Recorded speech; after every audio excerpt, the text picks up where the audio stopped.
Crazy Kathy, Part 4.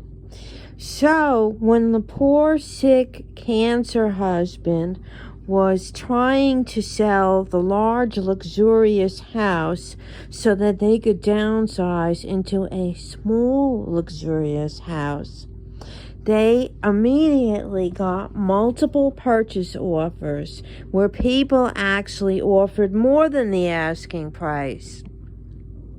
And so they started to go to contract, and the people that were making the highest bid had a last name. It was something like Will Ferrell. You know Will Ferrell? But not the first name, but the last name. Farrell or something like that.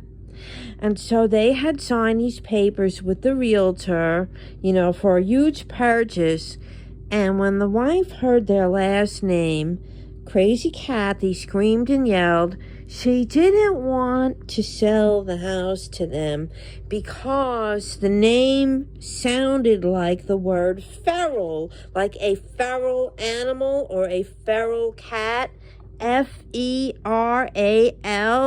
feral. But that wasn't the name of the people. It just sounded similar. And so she had a big conniption fit. And the poor husband tried to reason with her. Other relatives tried to reason with her. The realtor was disgusted and was at the point where she was just going to drop the listing and just tell them, this is too much trouble with your crazy wife. And what happened was they didn't go to contract, and they got they took the second offer. So anyway, how crazy is that you don't even sell your house for a profit because you think the last name reminds you of a feral cat? Gosh, I just can't. I have a million stories about this person. Anyway, everyone, have the day that you deserve. Bye. I'm going to try to combine this audio with the last one. So Crazy Kathy was the youngest of 4. She had a full brother that was a little bit older than her that passed away. She had 2 older half-brothers that were very successful businessmen, normal and healthy, married with children, beautiful homes, blah, blah, blah.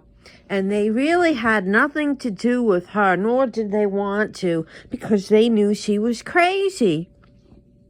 And one of her fears that she did admit to people was she knew that after her husband passed, she was basically dependent on her elderly mother, because after all, she already drove the elderly father to an early grave. And I guess deep down she knew that the mother was hanging on by a thread, and that the next 2 living family members would be the 2 older half-brothers.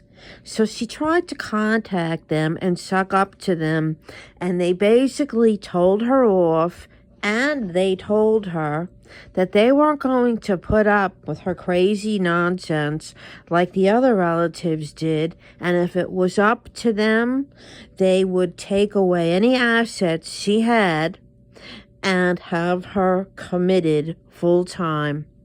And I do believe that eventually, if it hasn't happened yet, that it will happen.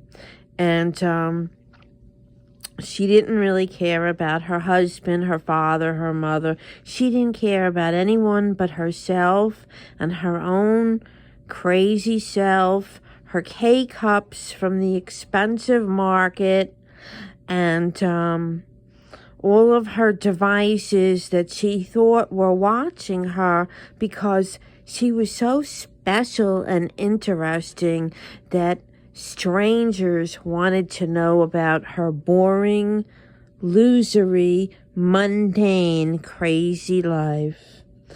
Bye.